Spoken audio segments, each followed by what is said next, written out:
What's up, everybody? This is Super Mike 2164. Press the like, press the share button. Got my brother Gasper up in there, making it happen. Black men working, big time, organization building. Bam! That's a book I'm gonna let you see. Oh man, yeah. Yeah, bring that. I need that. So we're gonna start the show off real quick. It's not gonna be that long. We're just gonna shoot basics. Union working brothers, electricians, and in the union, we have a lot of similar experiences. Hey, look at this picture. If you get a chance, you driving though, don't have to look. Oh, yeah. Take your time. Nah, you don't gotta look. I ain't gonna show you nothing. Nah, but later on, I'm gonna show the picture. Don't look, and later on, you can look up this again, and you'll see. This right here, if you work around white folks or in the union, this right here, that should harmonize with you. And what that caption down there says is, "This is white man's work, nigger."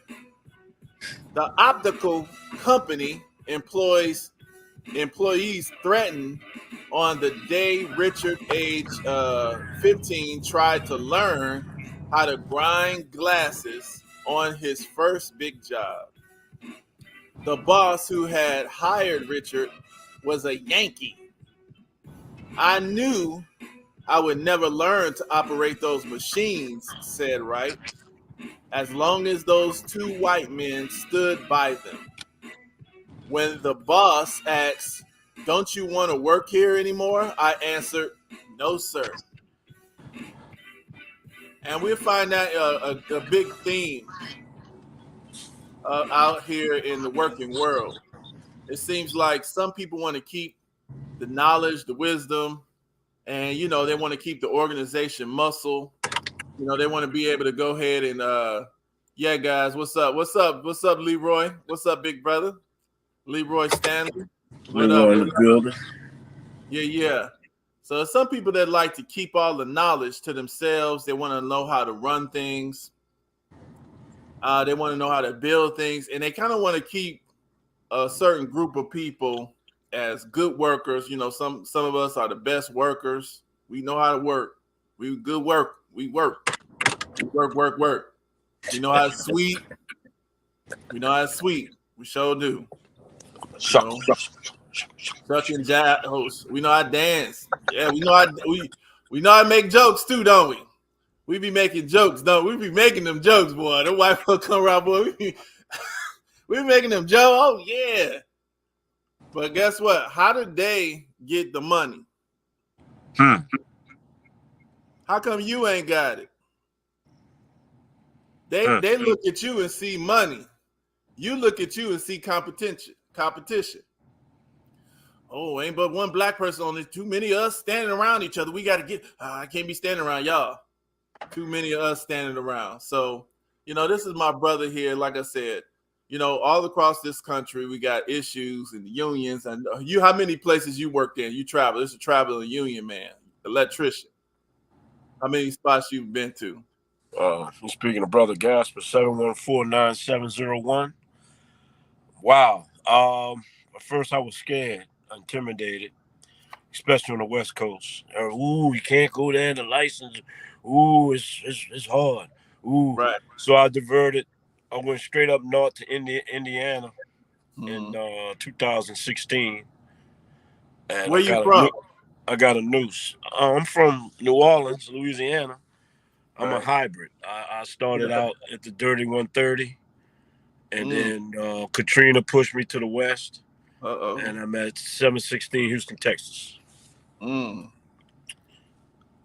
so, the Dirty 130 is New Orleans, huh? That's the electrical union. Yeah. We be shucking and jiving. When them white folks come around, we stop talking what we was talking about, and we talk about good, clean stuff that the White That's folks right. like that. Can't We talk were about asked that today. around them. We were asked today. Yeah, Mike, that Mike, happened today. Mike. You try to keep the peace. He come, Mike, please, Mike. I know you can talk about that around just with us. Bro, he was scared, wasn't he? Terrified. My poor brother. He was working hard, wasn't he? Brother was working right up to the last minute. It was time to go. Running. Literally running. I gotta get it all done. He'll be so proud of us. Like, bro, really? Really? It's time to go. You know, it is what it is. What's up, James? What's up, man? What's up, James, the international brother? But anyway, James. so I just wanted to go through this real quick, just with the Sam Dumpers, because I told you about that a little earlier with the union. So a lot of us don't understand, like I said, with, I'm not going through the whole thing, but like I said, this little book, I'm gonna give you this book tomorrow. 10-4. Yeah, it's a little bitty book. And like what it is you go through here and it just tell you a little bit about different subjects. And then you find something interesting, then you go look it up a little bit more of your own. But I just wanted to tell you about the union part. And see, the thing is with these unions, like I said, we had slavery, of course, and we was talking about that, right? And this is when we got interrupted. We kind of changed it up, but so the white man can, input, and he, you see how I did a little bait and switch on him. Your boy got scared, so we talking, and we was talking about the union and slavery, how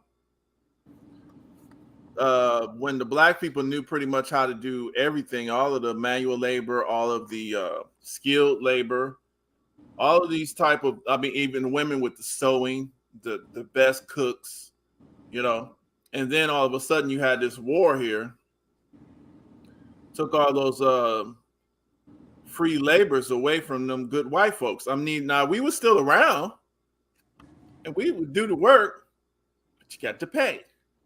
Oh, they hated that. They hated paying us. They couldn't stand it. They started changing laws, making vagrancy laws. They start coming up with these black codes. Man, okay, here it is right there, 37. And so they realized they couldn't keep doing this because we was making money, we was building towns, and they was like, pretty soon they gonna run us. We gonna be working for them. They got money because the women didn't have to sew for Miss Ann no more.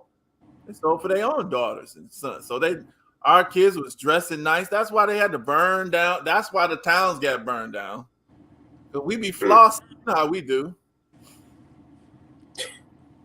We just strutting. And the white people, they're like, they couldn't take it. Right. So it says labor unions, racial cleansing of American labor. The labor union movement of late 1800s has arguably done more to destroy black progress than any other known action of white people, yet it's almost totally invisible in the written histories of blacks.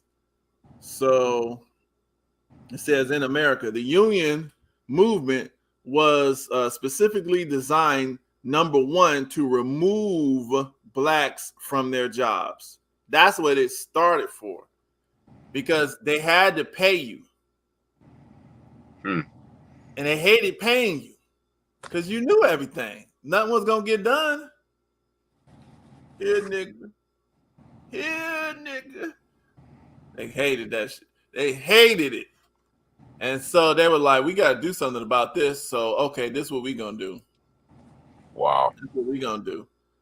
The unions was designed to move blacks from their jobs in the skilled trades, which they dominated.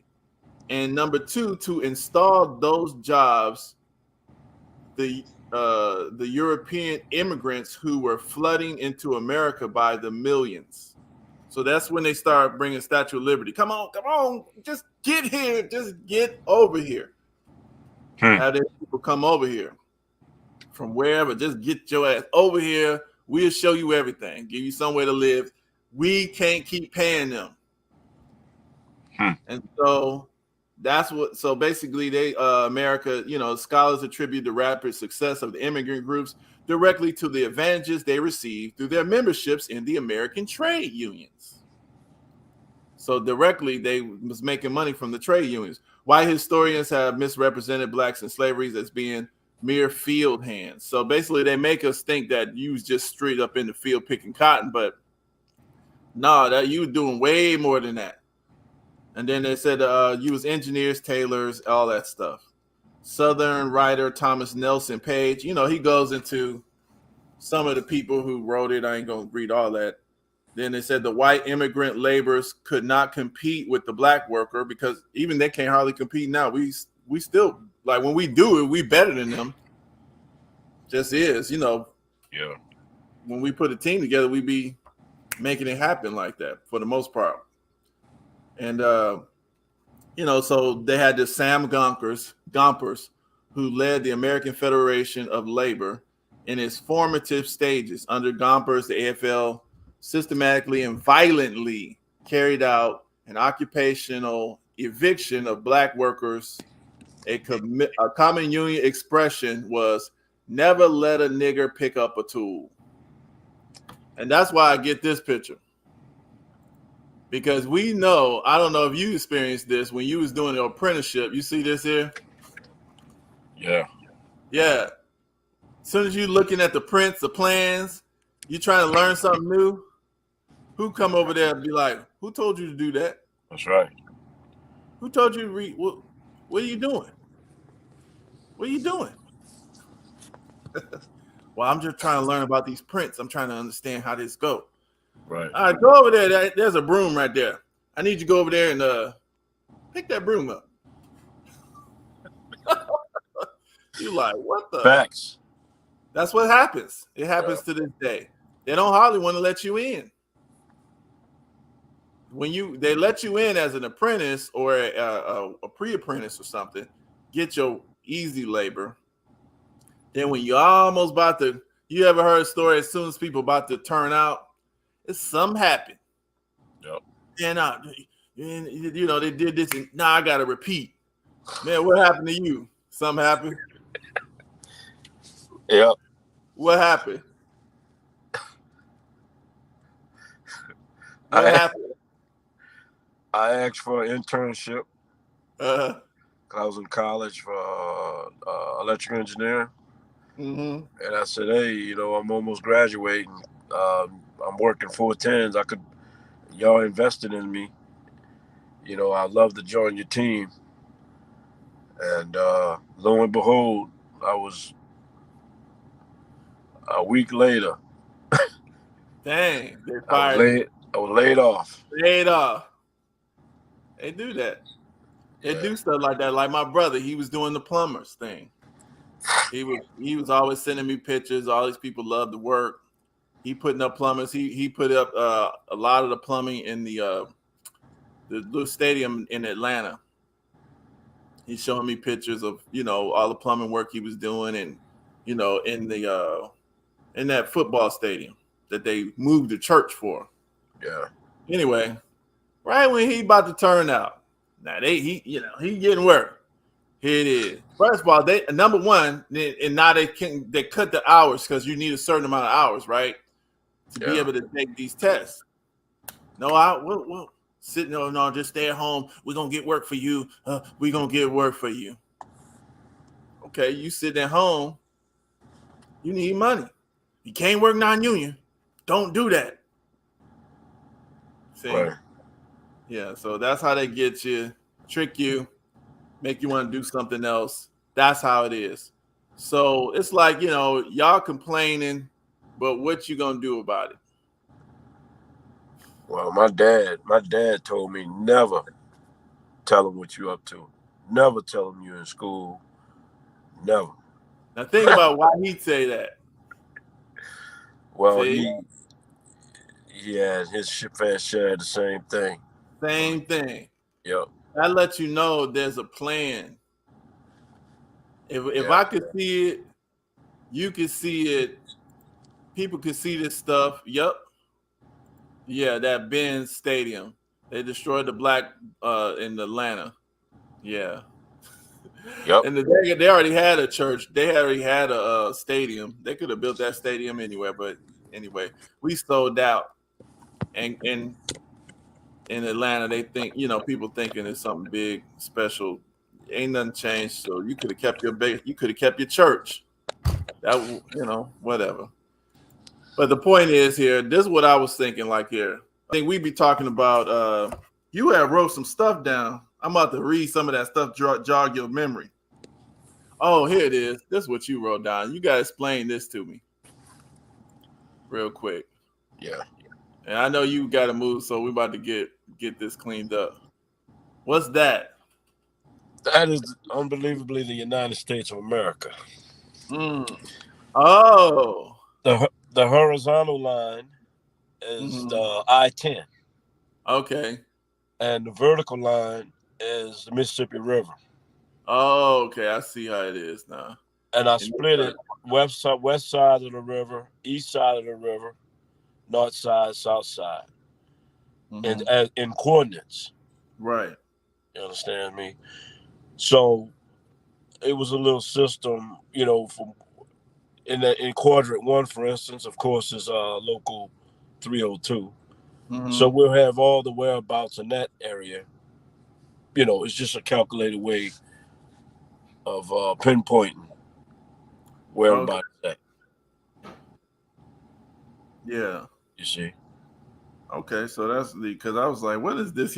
You kept drawing that. I'm like, it don't look like the United States? No, because I didn't know. As soon as you said that, now I see, like right away I see it. But I was like, okay, what is this here? But now I see what you're saying. You just kind of okay. I used to do tours in music, and that's the way I used to do my promotion and marketing. So I just used that same tactic on the union, the brotherhood deal. Right. So now you're speaking about the brotherhood. So the brotherhood. Now the thing is, that's why I wanted to kind of just touch a couple points on with you, and then we'll kind of smooth off of this part, and we be done because I don't want these to be too long. But the point is, it's like this. Okay, so the thing is, these folks came over from Europe. They got a little brotherhood, and this is how they dominate you. They set up here, dominate you. Make sure they keep the skills, because the skills allow you to run things. That's what lets you run stuff, having the knowledge. If you don't know what to do, you're dependent. What do I do next? You see? Right. So if I keep all the skills, you're gonna come to me. And then I get to say this was needs to be done. So how do we get that? How do we get our thing back? How do we start to build a real brotherhood? Because a lot of these folks that can come somewhere, you've been working there, you got better skills to them. This guy don't know what to do. You're the foreman. He's the foreman over you. He your foreman right away, making more money, straight up.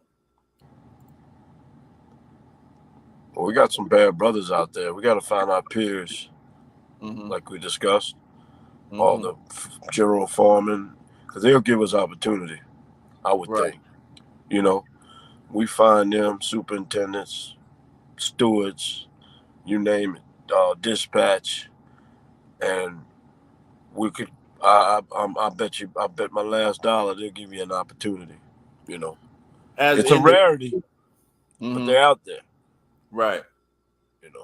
Now, is that like an individual thing? Because we already got some brothers doing. They pepper you in a little spot.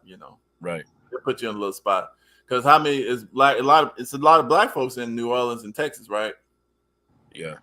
How many run in the Union Hall? None. They try. Oh, the hall. One maybe, if. Keep you. No, actually, yeah. No, one in New Orleans that I know of. Houston, no. None. A lot of black folks doing non-union work too, ain't they? Yeah. And they ain't doing it. They ain't not organized.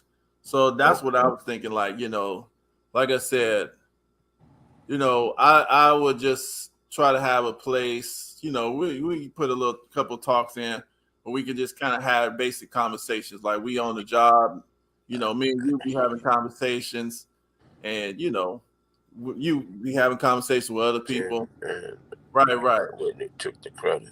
Yep. Right. Like Eli Whitney, like a black man invented the cotton gin. Yeah. But he was enslaved. Straight up. You got Eli Whitney. I take credit for that. Give me that Straight money, up. boy. Why not? You ain't nothing but a slave. That's right. It's mine anyway. See, you mine. That's what the thing they call it, entitlement. The person, it feels entitled to your stuff. They literally feel like you taking something for them because you want to do what you want to do. You don't have no option, nigga. Do you understand why we brought you here? That's right. I get to, well, no, I don't want to do that no more. I want to do what? You won't. Mm-mm. And like I said, we be getting surprised when we don't get a little promotion and, they be putting somebody out, man, they don't treat us fair. That's his house. That's his union. Sam Gompers. This man said that's what the thing was for. Now, in the 60s and stuff, like I said, we was mad because we didn't, they wasn't treating us fair for a long time. And, we fought and we got up in there. So they give you a job. From that, they ain't trying to give you no skills. And I'm sure you talk to some of them older people, older union men. Yeah. Man, we couldn't do this. We couldn't do that. Yeah. And when I came in, they'll tell you all sorts of stories. You know what I'm saying? So that's my thing. Is like, we don't even know how to build something to stay together. We want, as soon as somebody have an argument, here we go. Breaking everything up. We want to fight. Man, fuck all y'all. Then not only do you want to leave the spot, you want to tear it up. You don't want, you trying to expose it. Them niggas over there, you know what I'm saying? They running things. You know what I'm saying? Don't hire him. Huh? Then he your number one enemy. You had him in, and not because he didn't get his way. He want to mess everything up you do. So, like I said, that's the reason why I said, like, you got to have a spot to have just general conversations. Let people argue.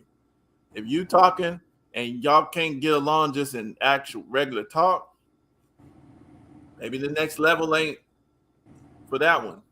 You see what I'm saying? Just natural. And then you see people, y'all click, everything is okay. Next level. You see, that's how they do it. That's how you keeping stuff together. And that way you give a space for argument, which is normal. You're supposed to argue, but you don't let an argument mess everything up. And you gotta have a spot to screen your sellouts and stuff. So I mean, I just wanted to, I'm just dropping a couple of little books. This was like a manual from this guy. I'm just dropping stuff. This for everybody because I know y'all didn't know about this. I just found about this here. This because Emmett Till's birthday a little while ago? I believe so. Yeah, it was like Emmett Till. And wasn't he down there in that area, New Orleans and stuff? Well, in Mississippi. Yeah, from Chicago, he came visit his family. Yeah. So this is Moses Dixon. Now, back in the day, he started, him and like 12 other dudes, brothers, black people, during slavery. They started this. They had secret organizations. This is one of their manuals. This is like their Really? manual of how they ran their organization. Now, people today, when you say something a secret organization, a lot of us we go to get scared. Well, of course, in slavery, it had to be secret, right? Hmm. Because if they Yeah. were messing with you now, you can't say nothing. As soon as the white man come around, sit at the regular table with you today, you change the conversation. So, you know, ain't nothing wrong with a little bit of secret, but you can't be all the way secret. But I just wanted to kind of, he also this guy, he started this organization. I just want to show y'all what this organization did already, so y'all would understand. You ever heard of Mound Bayou, a city called Mound Bayou? It had a hospital. I heard you mention it one time. Oh, you Yeah. heard me say it. Okay, let me I say. mentioned. Yeah. Before then, no, I didn't know. Okay, let me show you this real quick. I just want y'all to see this because this stuff we should know. Whatever. All right. I don't want to show that one. Let's try this one. All right. Mound Bayou. Yeah, I'm about to show it to you. I'm about to show it to y'all. Y'all can go back on this show and y'all can see. Like I said, we gotta. This is the value of life. That's a lot of black folks. We don't understand what you use history for. What's the good of history? You can't change the past. Well, that you can because your future is actually just your past. It's like the mathematical sum total of all the past just continuing. That's what your future is. And if you made those old decisions, you make different decisions, then you change. You know what I'm saying? But if you don't change it, you basically end up repeating the past. So this is Howard, Dr. Howard TRM Howard. He's one of the ones who protected Emmett Till's mama when she came to, the Mississippi to get her son. They had a town called Mound Bayou, and they don't really talk about him because he wasn't like doing it like the Martin Luther King did thing. He was before Martin Luther King. I don't know why this thing ain't setting up right. I don't want to see this. Oh, okay, yeah. Damn, man, they're not showing me what I want. Let me do it this way then. I just want to get some basic information. They tripping. All right, so here, Emmett Till. Okay, here it is. I just want to show this here. Okay, all right. So this is the Taborian Hospital. This man, they had a town that this organization set up. The Taborian Hospital is because of this organization. That's why the organization is called the Knights of Tabor and Daughters of the Tabernacle. This thing. They have an organization. Even since slavery, they were organizing. They were informing each other, protecting each other, insuring each other. They had insurance. They had welfare. They had law. They didn't have to have no police in this town. Why? Because everybody was the police. If you did something crazy, anybody could take care of your ass. But it wasn't always violent, so everybody knew it was like, you're gonna get taken care of. But they protected their town, and the town is still there, you know. But I just wanted to, really just get that. But I just wanted to show this is how people organize. And I mean, I encourage everybody just, I'm not gonna go into it real deep and everything because I'm just trying to move quick. But just look that stuff up. Look up this here. Emmett Till. You see Emmett Till's face is there because when they killed him, all the white people was laughing and mad. Oh, excuse me. And then his mama came down there, and that the black folks got mad, of course, and they were threatening other black folks. And so what ends up happening is the mama comes down there. They were threatening her, so they uh, TRM Howard told her she could stay in the town here. All the black folks used to stay in this town called Mound Bayou because the white people didn't live there because they couldn't come there. They weren't allowed to, active food there because, the black folks protected their area. And so, I just wanted to put that out there real quick. But Mound Bayou. yeah, Mound Bayou. It's right there in Mississippi. It's still there. And like I said, y'all can go back and look at this video and you'll see it. But let me cut off of that. I just wanted to read just how they organize their thing, and then we just gonna move out. And hopefully, like I said, guys, I just want to show that we got history on how to organize stuff. We got methods. This is a template. This is how they ran their organization. So we ain't got to make everything up. Right. We got teaching. They have a book. This is what the new people got. This is like when you do your thing, you get in there, they prove, okay, you're in. You're one of us. This is the manual for them. So I got, I was able to get one. And yeah, so it's like Knights of Tabor, Daughters of Tabernacle. I'm just gonna read this just a little bit of it. I ain't reading that much because I'm just trying to move real fast, real quick. So it says orders, societies, and governments were instituted for the purpose of making a united front in a given direction. What one man cannot accomplish, many men united can. Hence, great enterprises for the well-being of mankind are carried forward by companies. Governments are formed by uniting a number of people under one form or code of laws. And that's what people don't like. Code and laws.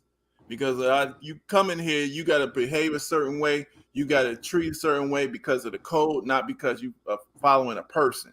It's because this is the code. That's what people be loyal to. So, and then people don't, I want to do what I want. Nobody tell me what to do. I don't do what I want. Okay, get your ass out there. You know what I'm saying? You do everything yourself. Because if I can't trust you, you can't handle a little bitty, simple code laws that everybody got to deal with. Then why should I share money with you? Why should I trust you with the money? Can't trust you with money. Yep. So now we can't build. Oh, we got to go to the white man. We got to go to the court every time we have a problem. How come we can't have an organization to handle certain problems? That's what these unions is about. That's how they handle it. So I'm going to quickly go through this real quick. So anyway, so the order of 12, therefore the order of 12, that the members may form one band of brothers united by the strongest of ties, friendly interest. See, this is what their foundation is on. United by the strongest of ties, friendly interests, love, brotherhood, do agree to form an organization to be called the Knights of Tabor or the Order of 12, and hereby pledge our word on oath to each other in the name of our omnipotent Father, God, to be governed by the following constitution. So they wrote a constitution. And then, that's that. I'm not going to go through the whole thing.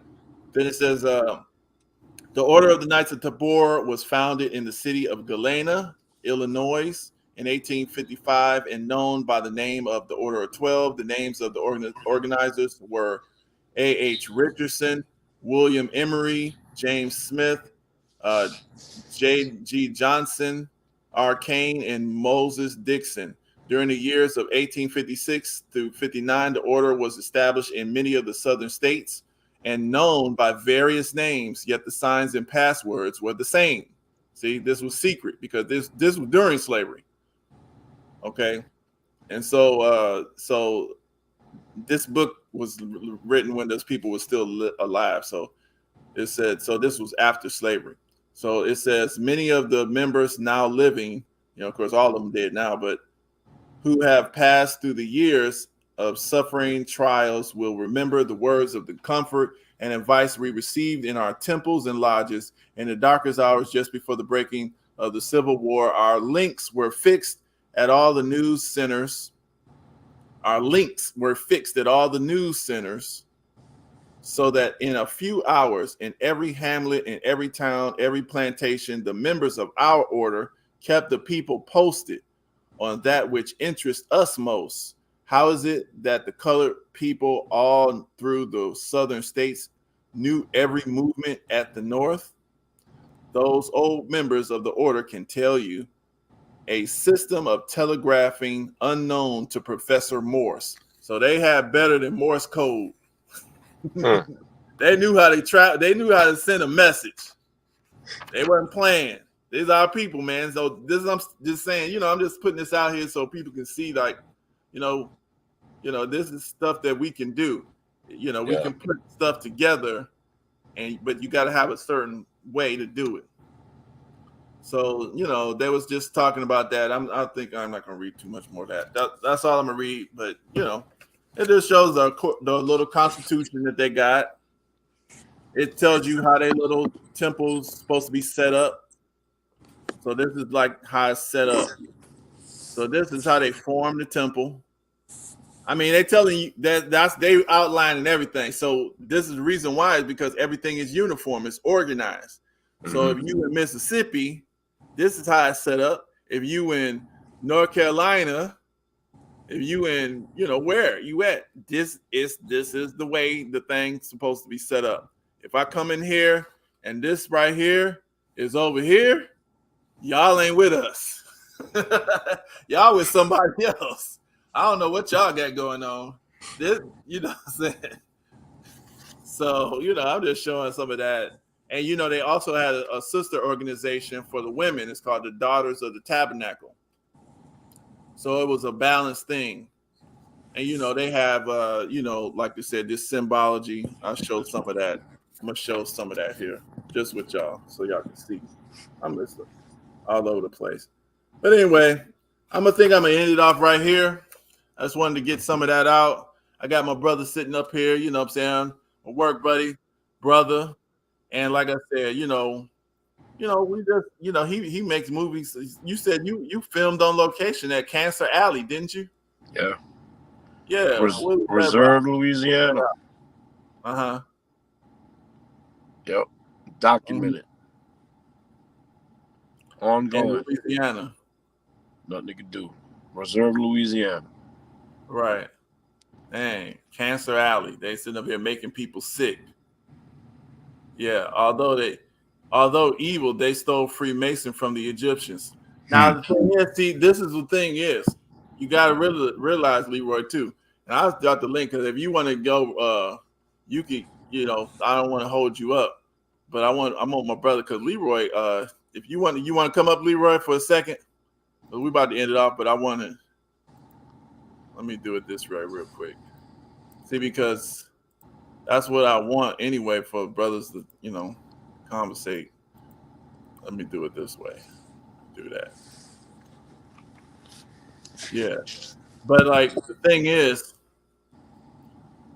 we gotta understand we don't get good information from secret organizations, really. You don't get it. And the thing is, there's two kinds of so-called Freemason. See, you got a Freemason, then you got a Mason. All that means something, and nothing is for nothing. And so, like, we just got to be careful when we make determinations. There's lodges that Black people can't join, just like in the Union. There's a thing called fleas, right? Yep. Yeah, there's a thing called fleas, and it's not for you because they teach something there.